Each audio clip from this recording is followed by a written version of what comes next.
Allô? Oui, je sais, c'est parce que... Une idée? Vous appelez... De quoi? Non, mais attendez. Je sais que vous avez vu ma vidéo explicative, mais quand même, il faut pas trop exagérer sur ce point-là.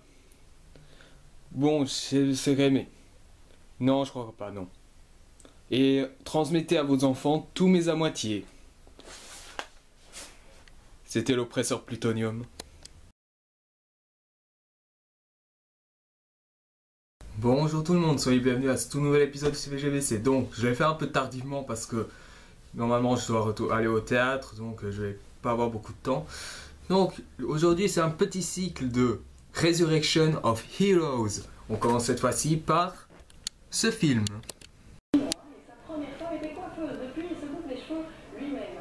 Enfin, last but not least, c'est un papa homme de 7 enfants et ça me fait tout craquer. Daniel Guichard, dans 69 minutes sans chichi, ce jeudi soir sur la télé.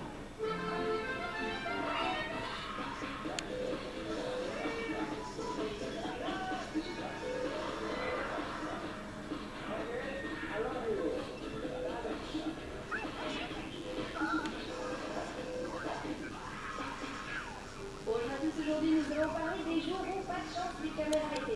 Les Super Nana, le film, sorti en 2002, réalisé par Craig McCracken, qui pour ceux qui ne savent pas est le créateur emblématique de la série et qui a aussi réalisé plusieurs autres épisodes de celle-ci avec ses deux collègues Ian McKellen et Randy Myers. Il a également aussi travaillé sur le laboratoire de Dexter en tant que scénariste. Donc dans le casting, il n'y a pas vraiment de gens connus, mais il y en a une. C'est Tara Strong, c'est celle qui fait Bull, qui est aussi connue pour avoir interprété Raven dans Les Jeunes Titans et aussi pour avoir participé à des jeux comme Lollipop Chainsaw ou alors Arkham City de Batman en tant que Harley Quinn. Et ensuite il y a Roger L. Jackson qui fait le rôle de Mojo Jojo donc et qui a aussi fait la voix originale de Butch des seuls petits mecs. Voilà un petit programme. De quoi parlent les Superman le film? C'est très simple. Si vous connaissez la scène d'ouverture de chaque épisode de la série, le film ça raconte plus ou moins la même chose. Nous sommes donc à Townsville, qui est une ville certes très accueillante, mais qui malheureusement a une criminalité assez importante. Le professeur Plutonium qui habite dans cette ville va créer des filles parfaites entre guillemets pour remettre un peu pour stabiliser la situation. Seulement voilà, après que son animal de compagnie Jojo, qui est devenu après Mojo Jojo, il casse sans faire exprès le produit contenant de l'agent chimie X, l'expérience explose qui créera les Super Nanas, dont Bull, Belle et Rebelle donc, et que au fur et à mesure les Super Nanas vont découvrir qu'ils ont des pouvoirs extraordinaires et qu'ils vont l'utiliser contre le mal. Donc voilà, c'est à peu près ça l'histoire. Quoique basique, mais je vous jure que c'est très répétitif vu la série. En fait, j'ai toujours voulu faire cette critique sur les Super Nanas le film, mais bien sûr, je crois que vous en avez déjà entendu parler sur ma critique de Howard the Duck quand je disais que même ce film, qui est les Super Nanas le film, était meilleur que Howard the Duck. D'un côté, c'est pas faux, parce que pour moi, les Super Nanas le film, c'est pas un mauvais film, mais c'est pas non plus le meilleur. Il était attendu en 2002, mais sachez qu'en 2002, il y avait aussi d'autres films qui étaient très attendus. Star Wars, l'épisode 2, l'attaque des clones, Meurt un autre jour, le dernier film de l'ère Pierce Brosnan en tant que James Bond, et Le Seigneur des Anneaux, le retour deux tours, pardon, qui étaient très attendus. Donc les Super Nanas film étaient moins attendus de toute l'année. Sachez que malgré des critiques assez positives pour l'animation, et pour le jeu des acteurs, il a eu aussi des critiques très mitigées sur l'histoire par exemple qui était trop répétitive, ce qui est quand même pas faux, et aussi sur les différentes références aux autres films. Mais sachez une chose, ce film a été un fiasco extraordinaire au box-office. avec seulement 11 millions de dollars pour le budget, il n'en récolte que 16 millions dans l'international. Il dépasse son budget, ok, c'est un peu comme Howard the Duck, sauf que contrairement à Howard the Duck qui c'était vraiment le flop extrême, lui encore ça n'est dépassé que de 5 millions. Mais même pour l'année, je suis désolé, ça n'a pas marché. Ça a été un échec malheureusement. Et d'un côté c'est un peu dommage parce que ça aurait été bien s'il y avait une saga cinématographique sur les Super Nana qui au départ ça commence à devenir un peu tout gentil puis après on va tomber dans un truc sombre. C'est ce comme on a fait pour les Harry Potter par exemple. Ça aurait été bien. Mais bon, comme on dit, voilà. Craig McCracken, il n'a pas voulu aller plus loin. C'est quand même un truc bizarre parce que les Super Nanas ils combattent des ennemis qui viennent de leur ville. Mais pourtant, quand ils battent leurs ennemis, c'est toujours pour sauver le monde entier. Moi, j'avais pensé, ils auraient pu par exemple faire une histoire où les Super Nanas, ils iraient un peu partout dans le monde. Je veux dire, pour sauver l'humanité et combattre leurs ennemis. Mais sauf qu'ici, c'est trop centré sur leur ville. Bon, ok, je sais que dans Batman, dans Spider-Man, c'était toujours dans leur ville natale. Mais au moins, ils se déplaçaient un peu. Batman, par exemple, dans Dark Knight, par exemple, il allait à Tokyo. Bah, je sais pas, pour les Super Nanas aussi, ça aurait pu être ça. Voilà. Le problème, c'est que Craig McCracken est beaucoup trop terre-à-terre. Et que voilà, donc... ça devient trop répétitif au final. Je vais commencer d'abord par les petits défauts du film. D'abord, l'idée de base. L'idée de base, je trouve qu'elle est conne déjà. Parce que refaire l'histoire d'une scène d'ouverture que presque tout le monde connaît, c'est juste débile, je suis désolé.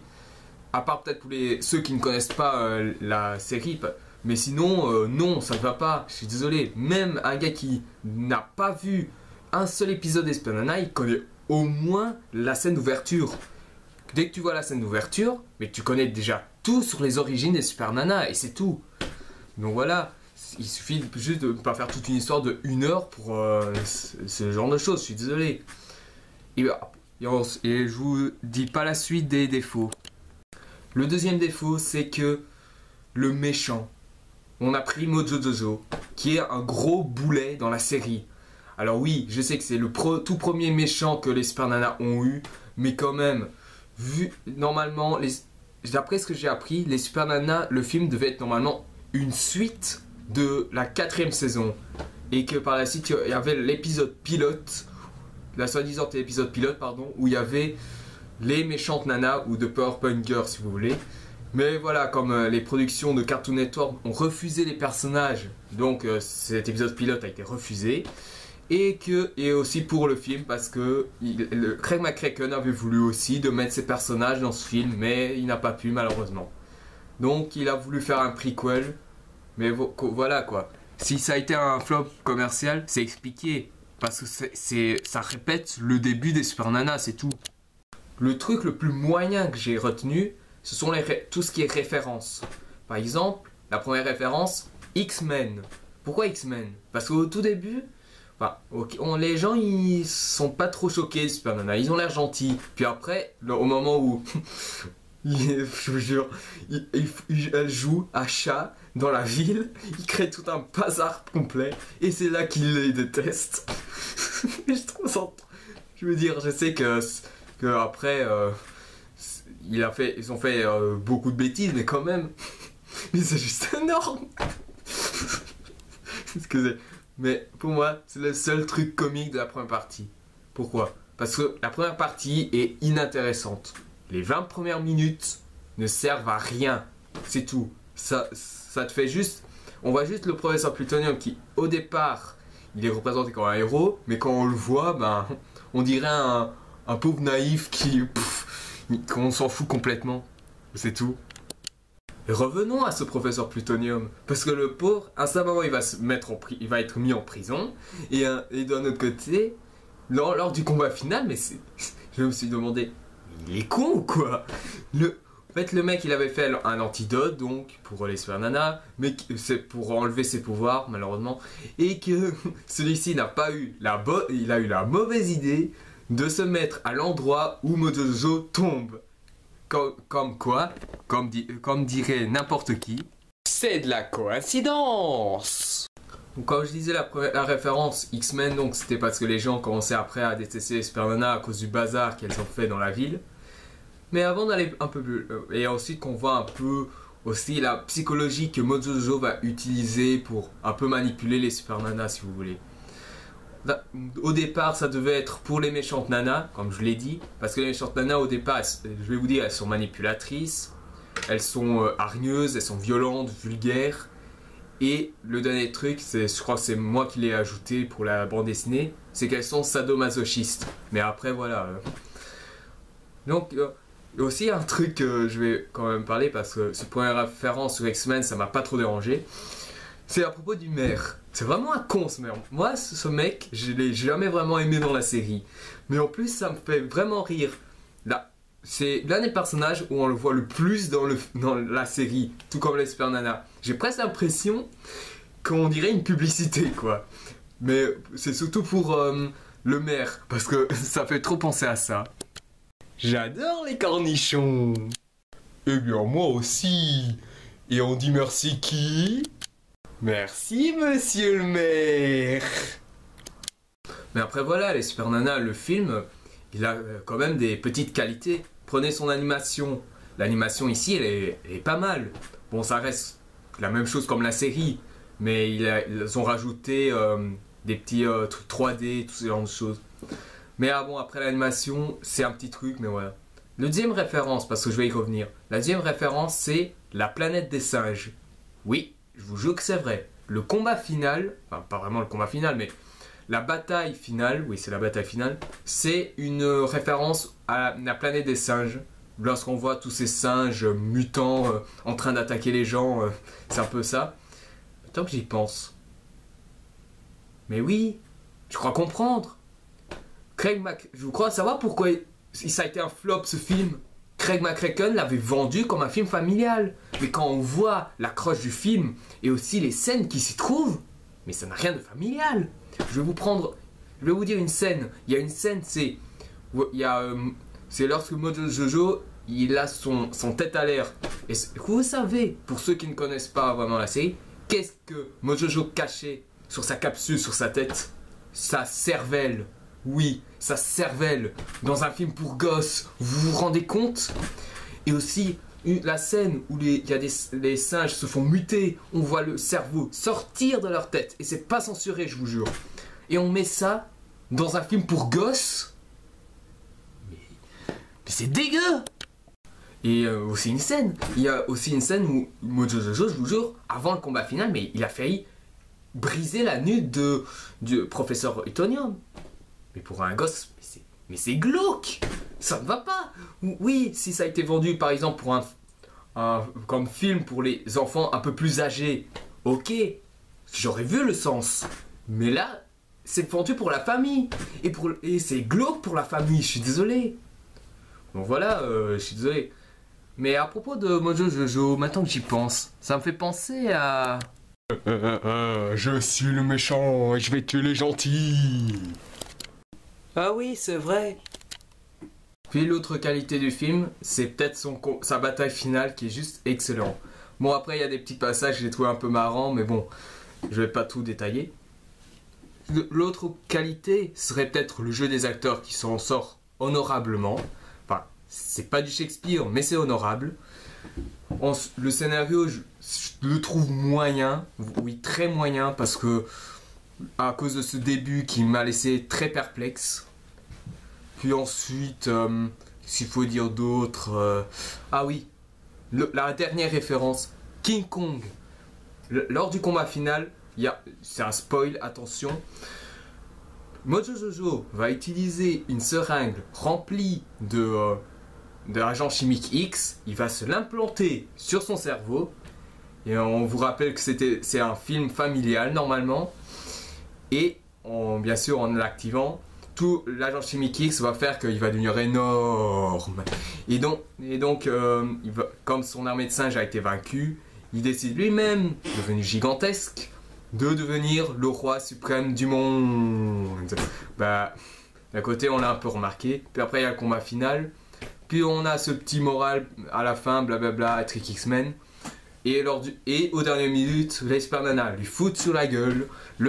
Et c'est là la référence à King Kong. Mojojo était attaché à un gratte-ciel. Et au dernier coup, les Super Nana l'ont fait tomber du gratte-ciel.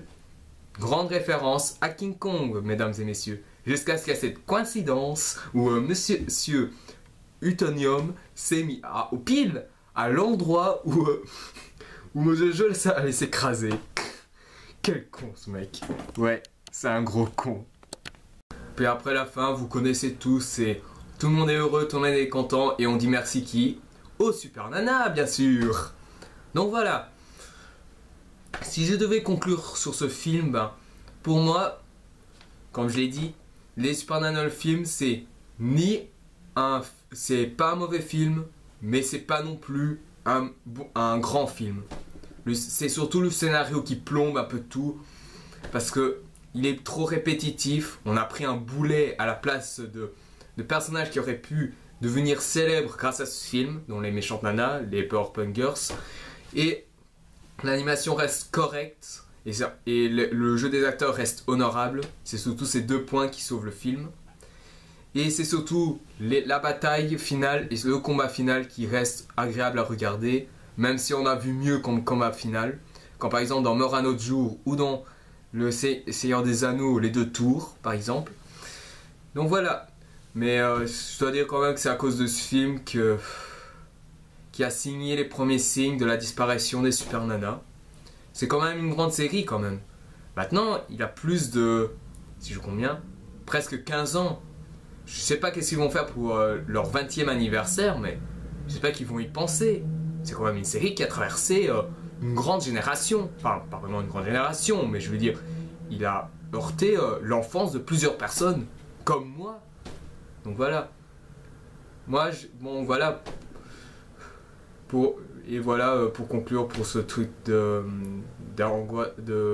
dépression, merci d'avoir vu cette vidéo. Je sais que ça vous aura plu. Si vous avez aimé, mettez un j'aime. Si vous voulez en savoir plus sur les prochaines vidéos à venir, abonnez-vous. Et si vous avez des propositions de films ou de jeux à me donner, que ce soit bon ou mauvais, toutes les choses sont possibles. Envoyez-moi des commentaires et on discutera. Et n'oubliez pas de regarder mes vidéos. Non. Mais pourquoi elle? Mais je les aimais bien, moi. Attends. Mais qu'est-ce que je raconte? Mais je dis des conneries, c'est n'importe quoi. Les héros, ils peuvent survivre. Si les Spider-Man ont su le faire, les Batman ont su le faire, et peut-être que Superman va le faire, mais elles aussi, elles vont l'être. Donc, je vous dis, le prochain film, ce sera sur Skyfall. Donc, je vous donne rendez-vous pour cette vidéo. Je vous dis à la prochaine. Et surtout, n'oubliez pas ce que dit James Bond dans Skyfall. Que on a chacun notre hobby. Et comme on dit en anglais, the hobby of heroes is...